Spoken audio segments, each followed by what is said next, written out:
Well, all right, it's Saturday morning, and as promised, I am back at the Wazee Lake County Park to do some ice fishing. My buddy Zach joined me again today, and we're going to take a minute to set some gear up and do some test holes and see where we want to maybe be. You can see where someone must have been here yesterday.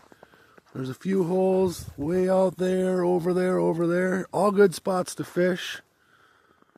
And we'll talk more about the spots we're going to pick and why, and how this shoreline is.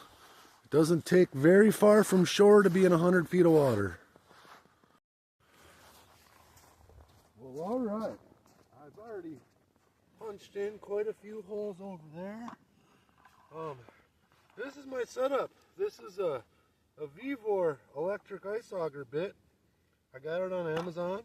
It does come with another, I don't know, 12, 16-inch extension that you can put on. And I've had this for a few years. It's drilled several holes. This is just a little Craftsman 20-volt drill. And I'll show you. You put it in low range, you put a little weight to it.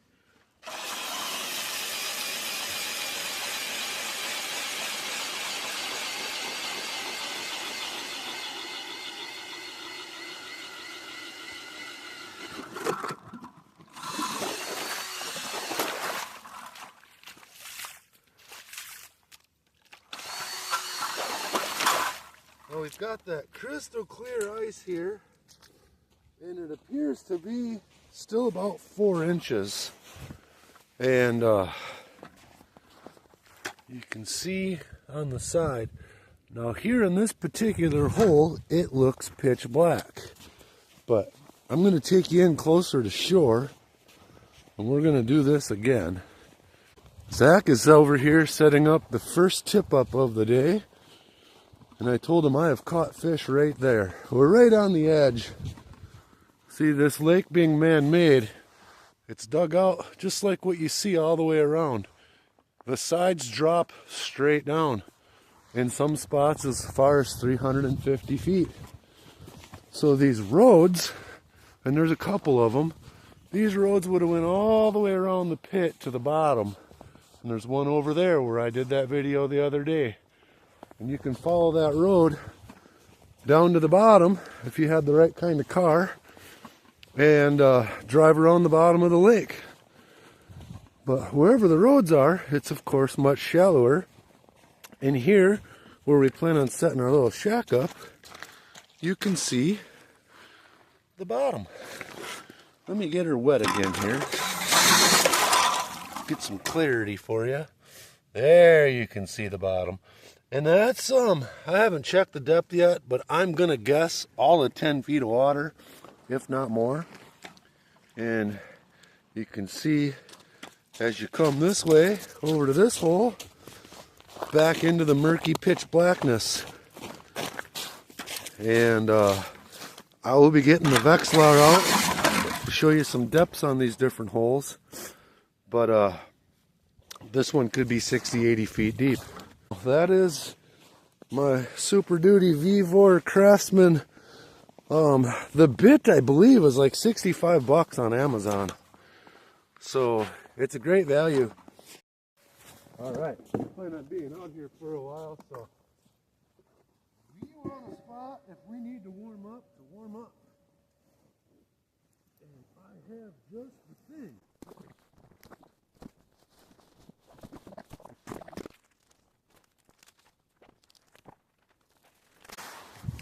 And then that will become home for the rest of the day.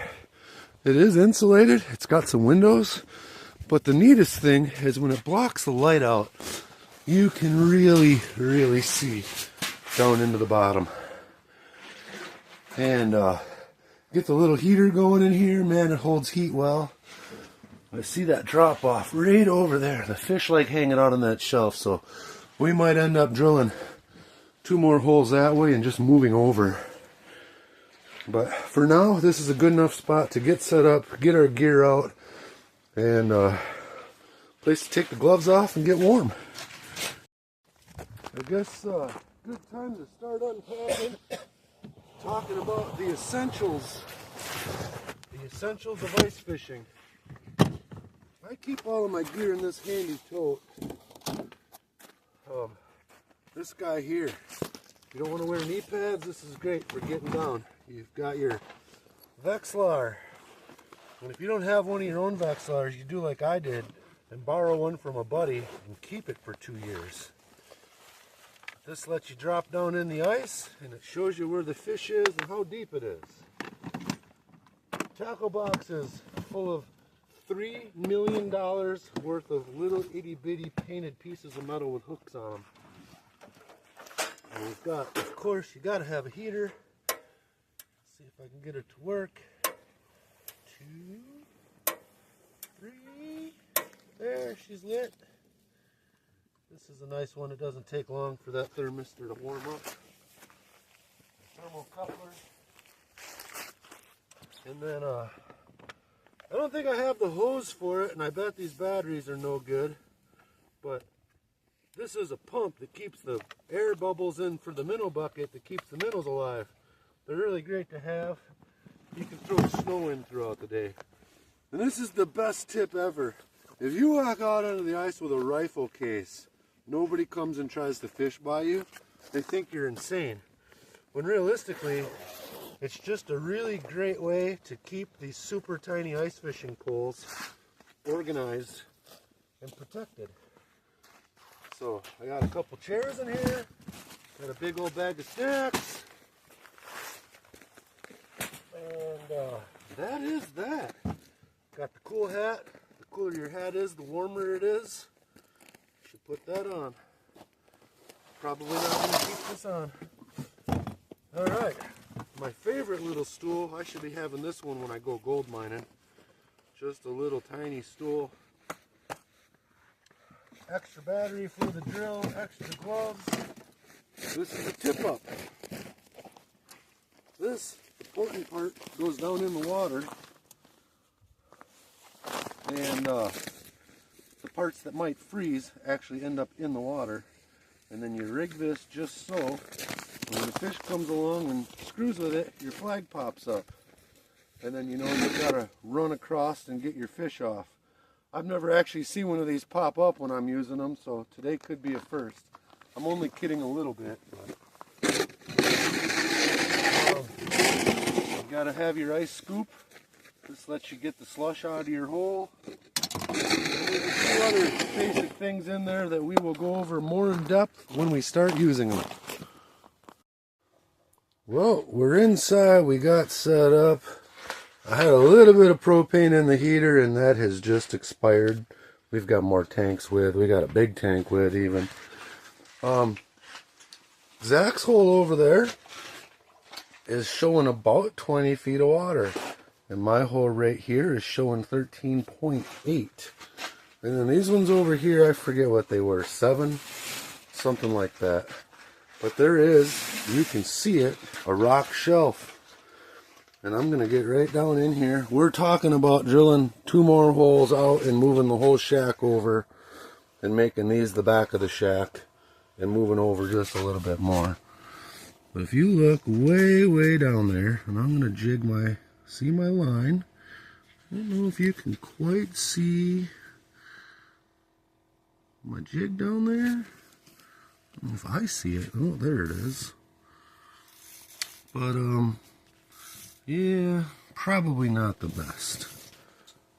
But there is. You can really see how it drops off. You can see the rock wall. Zach's got a little bit better view. Some of the ice is clear from getting it wet. Some of it's really cloudy. Man, you got a heck of a hole going on there, don't you? But there was fish down there. Yeah, and if there was fish, you usually see them. You can at least see their backs, or when they flip around a little bit, or when you scare them, you see them for sure. So, but I got warmed up, which was my main goal. I got some of my gear set up. I'm gonna change up my tip up. It's set up for whatever reason for a waxy. I'm gonna get that set up for a minnow, and I got a hole for that out there. We're trying to remember what that ball's attached to. I don't think it was a fish crib. See, they've got all kinds of things buried in this lake for the scuba divers. Over there on the Sherwood Forest, there is a pretty good sized wooden boat that had been completely stripped down and cut some holes in it and let it sink. And there is a buoy on that as well. There's some skeletons. If you go over there by the cliffs, which we're not allowed to jump off of, there's a sign that says no diving or jumping from cliffs. And someone didn't like that sign and threw it in. And it's down below the cliffs, stood up, and the scuba divers have that as one of their deals. And then we'll zoom way in. That area there, where you can see the other ice fishermen, that is where they built our beach. And what they did was, on the outside of the lake, they dug a 30-some foot deep area and tapered it real nice, brought in a bunch of sand. And when they got it all shaped up real nice, then they cut that area out right in where them ice fishermen are right there and let the water flow in. And it's a really nice, clean beach. You can see fish and turtles swimming when you're in there. It's very popular. Recently, they added a full concession stand that even serves alcohol. And there is also flush toilets. So kind of moving up in the world. There is a campground just on the other side over there. Actually, I think over there more. I don't know, there's half a dozen sites or so. I don't believe they have electricity. 15 miles of trails here. There is a 9-hole disc golf course that runs all through those hills there. I play it quite a bit myself. It is a very nice, fun course with really nice baskets. The holes are all laid out real nice. We hit that up a lot in the spring. I've even snowshoed that to disc golf it. It's a good time. You can have boats. You can have boats in the lake, but they cannot have a gasoline motor. You're not allowed to have any gasoline motors. Can't even drive your vehicle out on the lake. What else? I think the lake was 134 acres. So all the way around there is 134, 140, somewhere in there acres. I've always been told it's 400 feet deep in spots, although everything you read says 350. There's a tailings pond. The entire lake around here is about 1,300 acres. And this ran from 1968 to 1982. And when they shut the pumps off, the pumps were pumping about 800 gallons a minute. So that is how much the water wants to be in this hole. And after the reclaim was done, they put in all those trails that I spoke of. There is still an active gravel mine on the other side of these hills, or gravel pit, where they run a crusher and crush up a lot of this rock. There is still active mining happening here to this day. They don't look for any precious metals or gems though. They're just getting out gravel that we use for roads and building construction. They run a crusher plant in here, and there is quite a bit of material still being pulled out. And then I'm also told, which I learned reading about making this video, that you can see quartz veins in the cliffs. I've never really looked for them, but now that that's on my radar, I will for sure be back here looking for those quartz veins when the weather gets a little bit better. So I don't know how much else or how much more I can talk about right now. My wife says there's supposed to have been big garnets here and possible diamonds when they were finding the iron tactonite, which is what the mine was originally doing, was looking for iron rock and tactonite.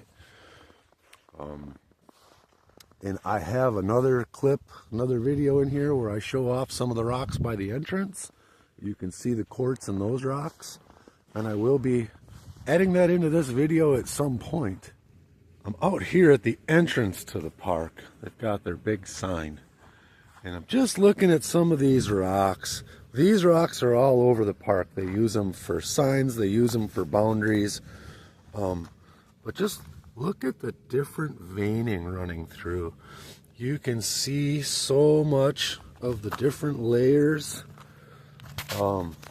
Some of these you can see the rust on them. This is the iron content. But look at this. Look at the thickness of that. Now, I'm not 100% sure that that's quartz, but it sure looks a lot like quartz. And the iron is running right in it. This mine is known to have a little bit of quartz in the wall. And there is supposed to be some garnets and some other crystals that are able to be found here. But it was much sunnier that day, although the sun is trying to grace us with its presence. I think it's about 11 o'clock right now, so working on 20 some degrees, very little wind. It's a really nice day to be here at the Wazee Lake County Park. Now, if we could just catch a fish, that would make my day. Okay, I zoomed in again to get you a better look at this Vexlar. Now, with the gain set where it's at, this is my minnow right now. And if I lift it up, there it's coming up 30 feet, 28 feet, 24 feet. And you can see I'm lifting it up and it's going up. I'm going to lower it back down. Now, with the gain turned up, I was seeing some static in that area. I thought maybe could be possibly something else, but it oh no, I just moved my transducer and I got her all messed up. So what I'm trying to do, why is my minnow up so high now? Did my transducer just slip? No. Of course, right up until I shot the video, it's been stable. Turn the gain up so I can see, turn the gain down. Where'd my minnow go? There it is. What I'm wanting to do is lower that minnow down. And I don't know if it just froze in on me. No. Alright, so there's the minnow coming up. This should be the minnow going down. And sometimes the minnow can swim away from the hole and out of the view of this. But alright, slowly but surely we're getting it to go down. I'm letting line out, trying to get it closer to the bottom. It shows that my minnow is now in about 30 feet of water. It also shows it not wanting to go down any lower than that. There could be something down there that it's getting caught up on.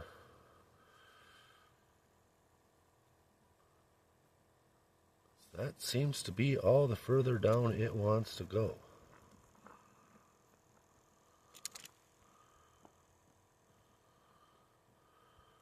Alright, well, I'll put a little bit of tension back on it when I start to see it coming up. Oh, now it's dropping again.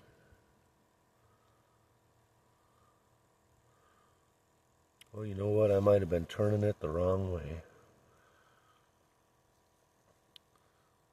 So, I'm going to adjust that gain a little bit less to see if I can get some of that background noise to go away. This should be my minnow right here. Hard to say. Yep, it's moving down. Just going to keep trying to lower it down.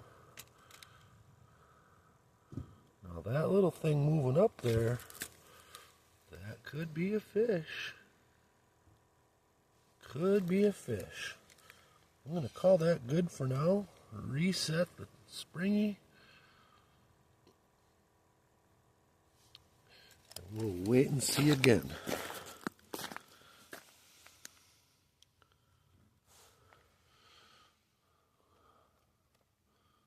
Zach is checking on his tip up.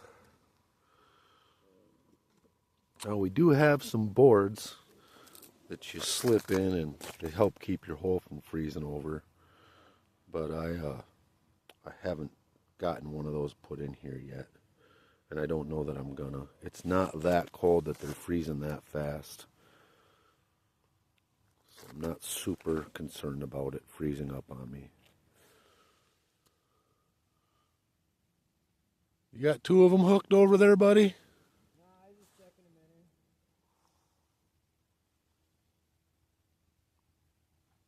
in. I'm in 48 feet right here.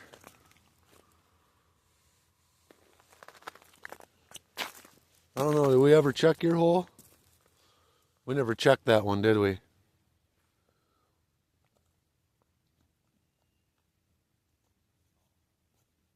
just set it at whatever it was set at from Hatfield last year, so 18 feet-ish. Yeah. Yeah, my minnow's down 36 feet. And there's some stuff dancing around down there, although... Oh, there we go, live action. Live action. I told you we could see some stuff dancing. Here, Zach, would you like to film this? Sure. It is going.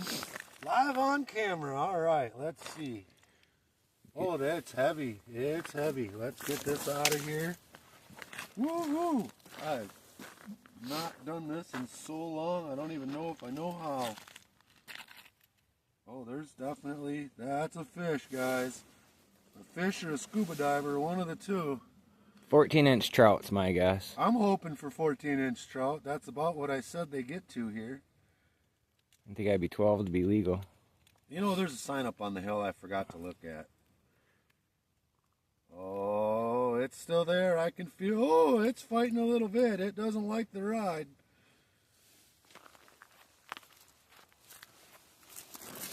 I would have handlined this up, but I didn't want to handline 40 feet of line up. This is a good sized fish, folks. I can feel it. Oh, it's getting antsy. You know, a majority of it you switch back. This is so cool that I just happened to be finishing up a video. Uh-oh. Oh, no. Oh, no. The worst thing ever. Spit it? It spit. Oh, maybe not. It just got heavy for a second, but I think I lost it, folks. Yeah, here comes my minnow. Dang it. Well, we know they're there. Oh, what a bummer. That is not what was on there. Can we see any? Can't see anything going on. What a bummer. We're going right back down, same hole. At least we know they're interested. I think I'm going to go make mine deeper. Yeah, yeah. When I get this reset, you can take the Vex flower over there.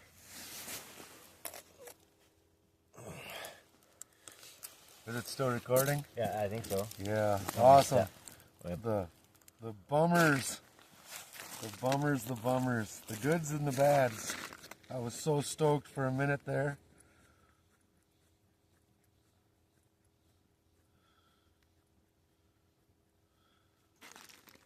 I just had one on. Live on video too. What? I've been here since 8:30. Oh.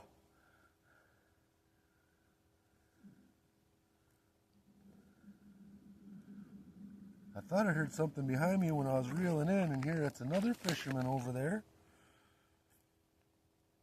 He's drilling some holes, and he said he forgot his flasher.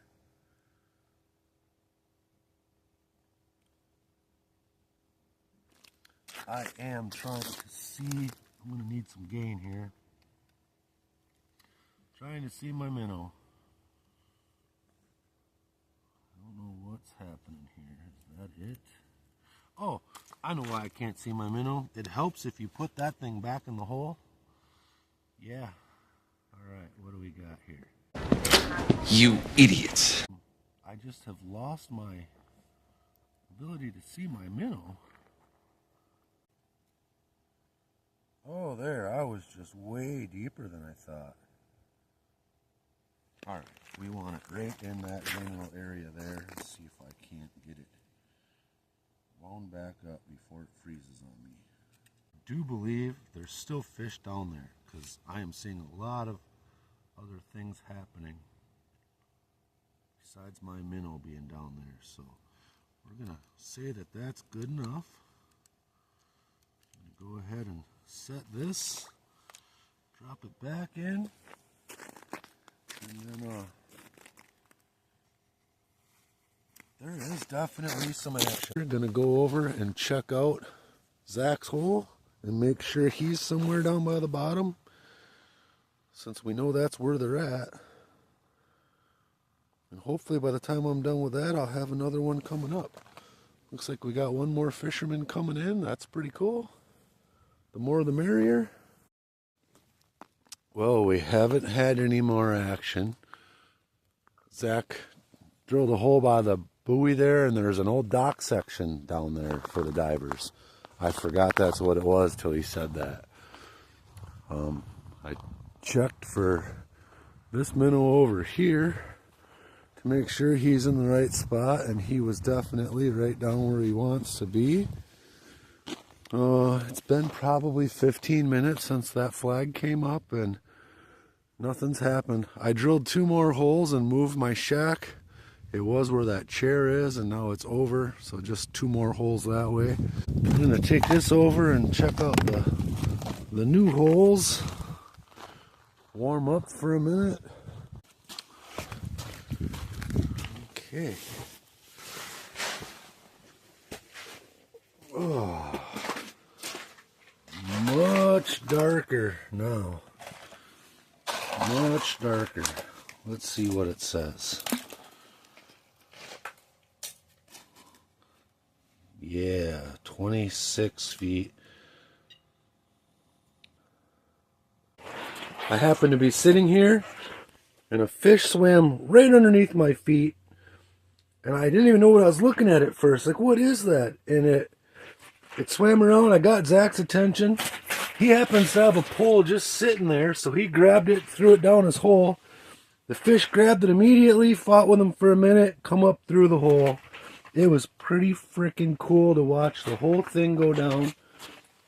I did just go out, I put a fresh minnow on my tip up, and I threw the old minnow in this hole, and I watched it slowly swim towards the rocks. So I don't know if that trout came up to eat that minnow and then was just seeing what else was in the area. But there it is. It was 15.5 inches and beautiful fish. We are definitely taking that one home because we were hoping to make some fish dinner.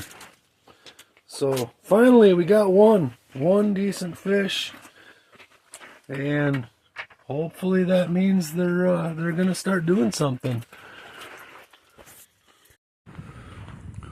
Boy, I tell you, the temperatures are dropping. The wind is picking up. Zach and I just raised our baits up off the bottom. The way that one trout was cruising around at the surface, we thought we'd try a little higher. These guys here said they haven't found nothing. They're tough manning it over there with no shelter. I don't like not being in the shelter. That wind is 3 times what it was when we got here today, for sure. We still got the guys way over there in the entrance to the beach. I wonder how they're doing. And then our other neighbor over there, yeah, he's still up there up on shore. Wonder if he's caught anything or not. Could shout at him, but I don't wanna. But I hope you took that fish somewhere. Yeah, I threw it so it wouldn't freeze through the ice. Oh yeah, okay. Oh, I see it. Yeah, sure enough. I've had that happen before. Well, oh no! Couldn't get the video to start. Just when the video started, the fish slapped the hole and came off. He bit a waxy that was like 4 feet down too. That is nuts. I was just looking at the waxy. You can see it. You can see the... Is that the waxy dropping right there? I think this one. Or is that the That's minnow? minnow. They're under there. They're biting. The camera doesn't fully show, but it's like a glass bottom boat when you can see the bottom. But over there, yeah. Dang it all. Missed fish number 4 for the day. Right? 1, 2. Missed fish number 3. Yep. Well, we got a new neighbor over there. Those neighbors are packing up. We're packing up. So we had that one on the tip up that I got up to about 20 feet and lost. We had the one that come up through the ice that's over there. I had one grab my pole, jerk my pole into the hole. I caught the pole before I lost it. And but when the pole hit the hole, the fish must have spit a hook out because we lost that fish. Then Zach had one grab a waxy, and he had it up to the hole, and the fish hit the hole and got off. No, the other line popped it. Huh? The other line might have popped it. Oh, it might have caught your other line too. So, all in all, not a terrible day. There's a couple times we talked about taking off, and then the fish would start biting again. So, just got a few more things to pack into my box. We're gonna break this clam down quick. That happens fairly fast. First thing you gotta do is get your skirt off the ice, because it likes to freeze down like that, and you can see it's actually ripped from just this process. I think that's the only spot though. And then there we go. Once you get it freed up, it's pretty neat actually. I'm gonna pull it over here because that hole's pretty wet. And then you just give these a push and you walk all the way around it. And you just keep pushing them and it'll collapse. And then you want to make sure you zip your doors up. And then you just keep popping them in. And then it gets down to there and you pop that one in. And now, with one quick magic move, it all folds back up. Just like that, live on camera. It is ready to put back into the bag, which isn't the hardest thing in the world to do either. You stuff the one end in and pull the bag around it. So, there it is. We're gonna go cruise around a little bit and see if there's an open creek here since we're here. Check out a little bit of the flora and fauna. See you soon. Minnow. So, minnow, that's awesome. Is that a creek chub? Something. I know. Oh yeah. So we found some open water. And look at all that black mud. That is not black sand. So you got to help them minnows back in since we're live on camera.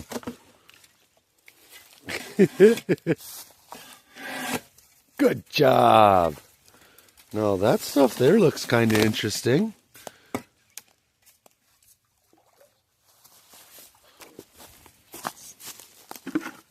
Gonna give him a setup. Yeah, you know, we don't go nowhere without this stuff.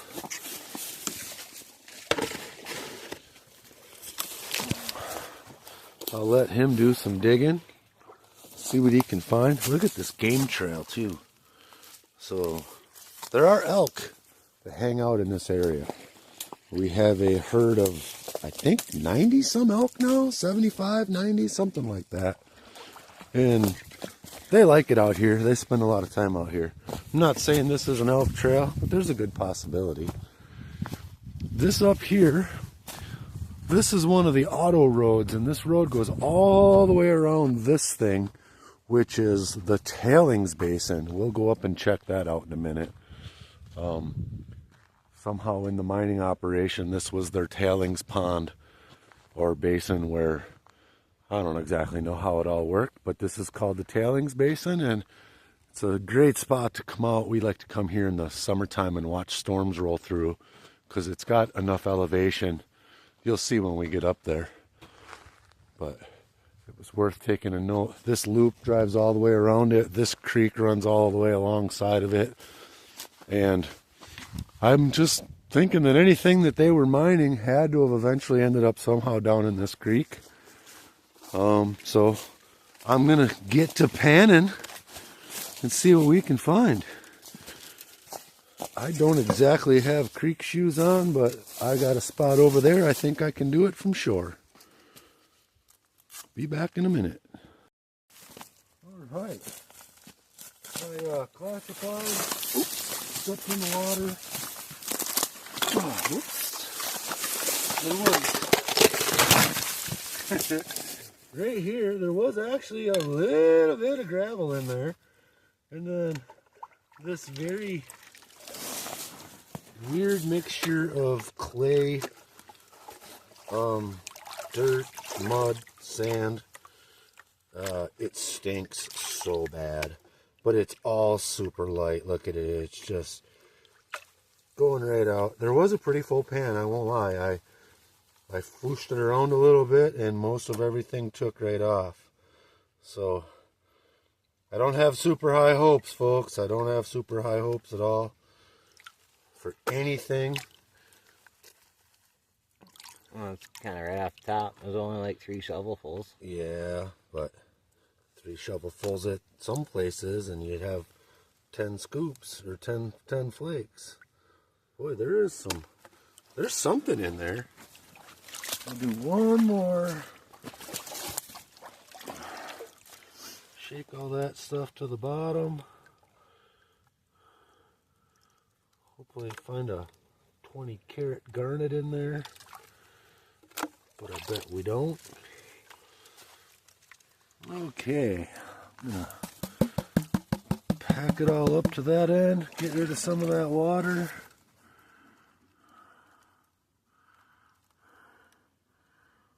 There is just the tiniest bit of black sand, and what are all them silver flakes? I doubt they're, I don't know what they would be. Iron. Probably. I don't know what iron or tactonite actually looks like. None of those rocks look like they're garnets. Oh wait. That's a garnet. See it right there? There's for sure a garnet and another one right next to it. Yeah. And then all the yeah, grab a bucket. All the silver flecks. By golly, I don't know what they are, but they're not dirt and they're not mica. They're not moving around.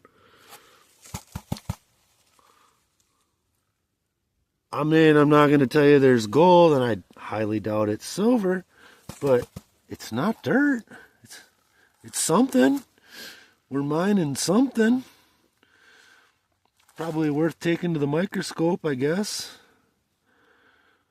Yeah, I don't know. Let's see. Well, they don't tap around like a heavy wood, but they don't wash back like a mica would either. So maybe that's iron. I don't know. I'm going to have to educate that piece there, though. That's probably mica, because look how gold that looks. Oh, and then it just flopped around. I was going to say, it's awful floaty. Yeah. I don't know if the camera sees it, but there is a floater right in there that, boy, it looks like gold, and then it just flutters away. So, yeah, that's probably some mica there. But, boy, it sure is a neat flash in the pan. Yeah, Zach says we should dig a bucket. I mean, I guess we could. We have the buckets. We have the classifier. We could have something to take home and play with. And, Well, we were talking if this was granites and diamonds here, so I mean, I guess let's do it. Hit pause and we'll go get the big one.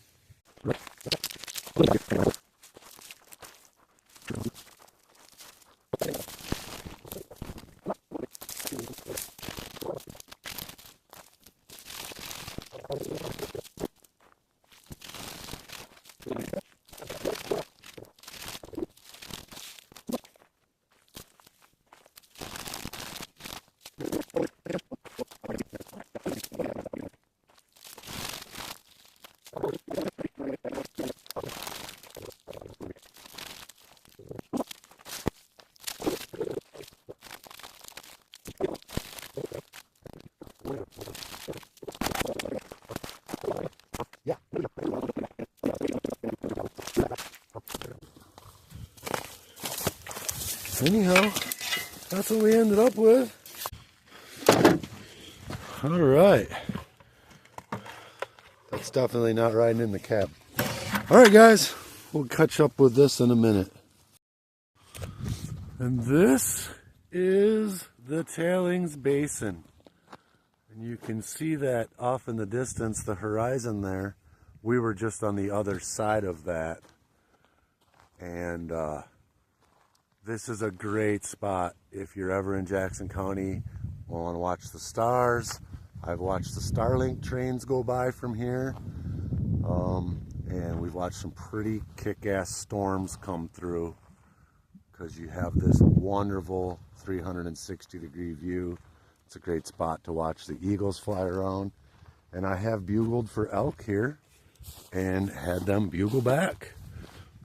This is some of the iron mine rock. And they use this rock all over our county for base, for retaining walls. It's all along the river. It's decorative rock, it's reinforced rock. And then they grind this into 3/4 minus and use it all over for driveways and road bases. And you can see the lines in it. There's another one over there, look at that. See that one with the rust, with the iron? Then you can see some piles off in the distance there. That is some of the active mine. I use that term loosely. They're mining gravel. Anything good down there? Oh, somebody went down there and ice fished. We used to come down and cast from shore to fish in here. And we've caught a lot of fish down here, but they're never super big. And this isn't a very big basin at all. It's pretty much what you see. So I won't even pretend to know what this was for. But you can see it's lined with some asbestos looking material.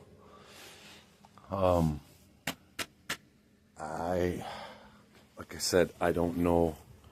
There's a big valve, but willing to bet that weighs a little bit. Look at how thick that steel is.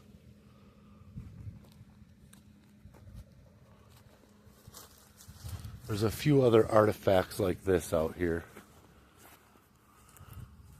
And then more of the big rocks. These keep the roads separate. I'm going to stop at one of these with a hole in it. Well, I didn't have to go far. There it is. And so you see these rocks all over. Some people have them in their yards. But those were the holes that they drilled down. And then they would put the charges in and blast to break these rocks all up. And that is one heck of a drill bit. There's all 14 inches of my shoe and it just about fits. Some of these rocks too, like look at this one with all the different stuff going on, just full of rust. Different veins running through. I saw another one up here. Get out of the snow. There's more of that quartz vein running in that one. And probably why there's no gold around here, because any quartz veining is itty bitty tiny. But it's just a rock. Look at this one with all the cool colors in it. So this is what you will see scattered all throughout the park. They put these to keep cars out from where they don't want them. Although this isn't one of those spots because you can drive through so many of these. There's a neat one. That's the kind of quartz you want to see. Looky there. That's the good stuff there.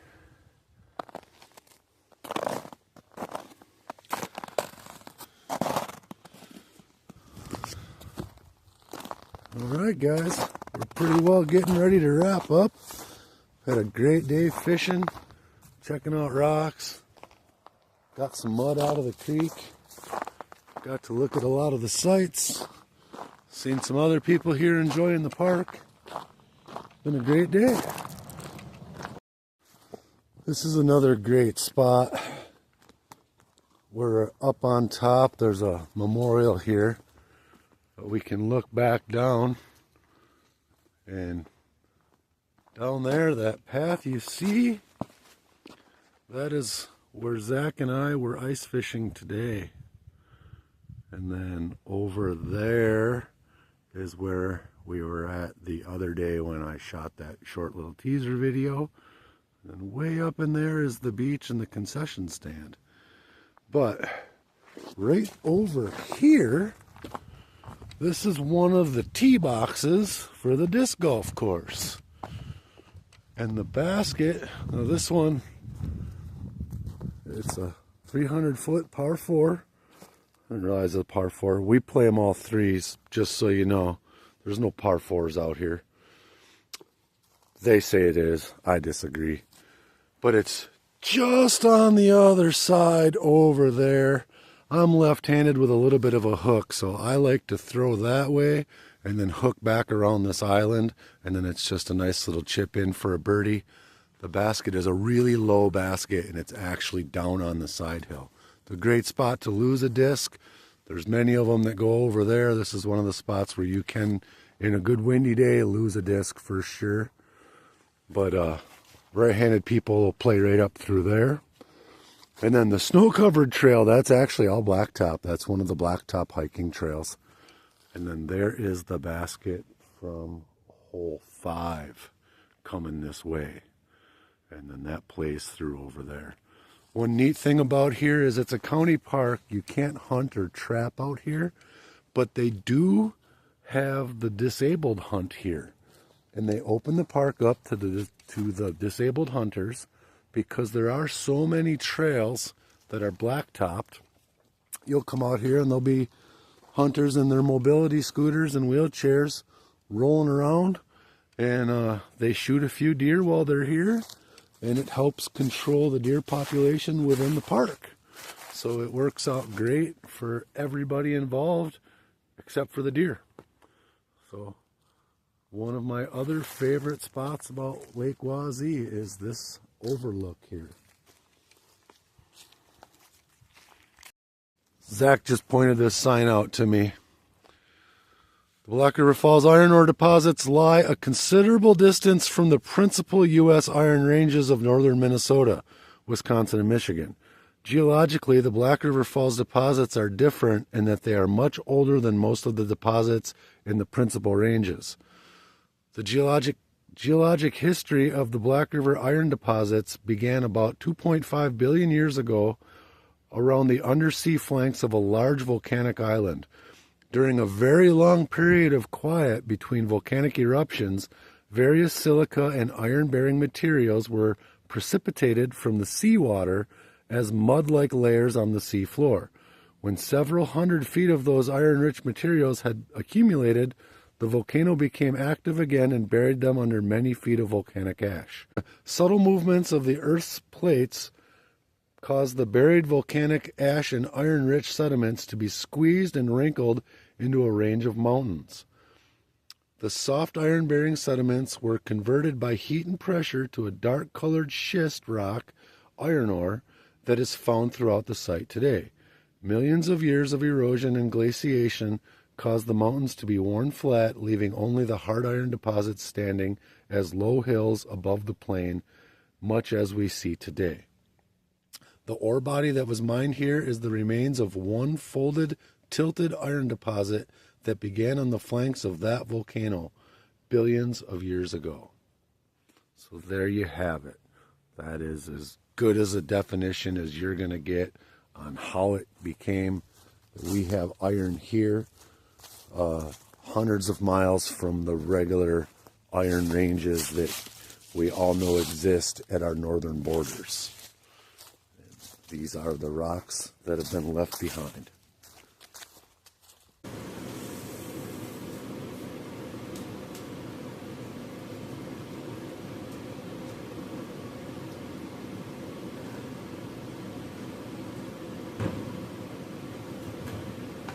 I don't think I have enough water.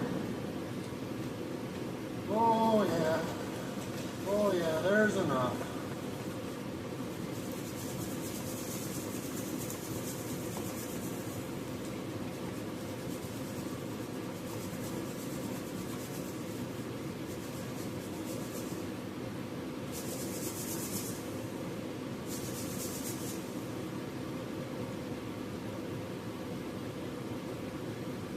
Got some organic stuff.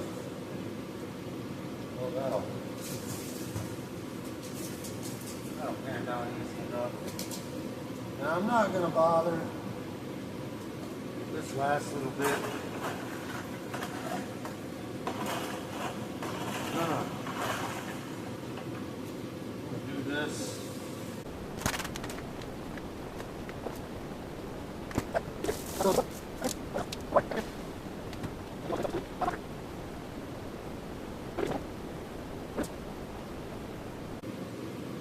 Something orange?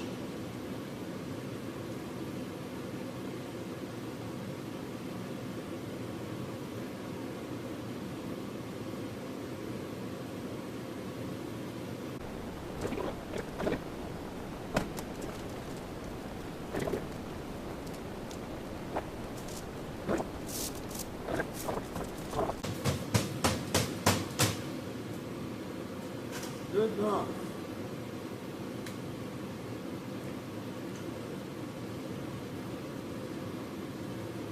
Take this into the house.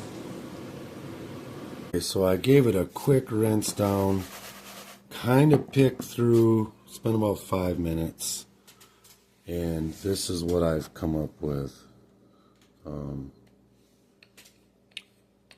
Big pieces of mica. That's a mica, that's a mica, that's a mica. Some of the iron ore itself, a couple garnets, and then that weird looking piece of quartz. I don't know quite how to explain it, but there's a lot more to go through.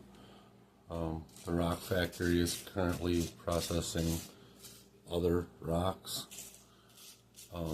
So I'll get these dried for her to go through, and we'll add to the collection. But for just grabbing the quick weird pickers out of there, I'd say that's a pretty good start. That is that. We dug some dirt at Wazee, mostly looking for gems. I'm pretty sure all of that sparkly stuff I saw was mica then, because of, look at the size of that chunk. I wish that was a chunk of gold. Boy, I'd be doing my happy dance if that was gold. But it's time for me to cut and cook up some fish. Well, I was going to mix up a little bit of batter, and I realized that all of my fish batter is out in with the camping supplies. So, I'm over my second favorite, garlic, salt, and butter. Lots of both. It would have been nice to catch those other 3 fish and have the full pan. Lucky for me, I've got leftovers from yesterday. Well, there it is. Fresh caught Lake Wazee trout and some leftovers from yesterday. Thank you, Zach, for actually getting one through the hole. We are going to enjoy this. I really thank you for watching. I hope you enjoy. Please, please share this with your friends. Click that like button. Subscribe if you're not already a subscriber. And I will see you in the next video. That's all, folks.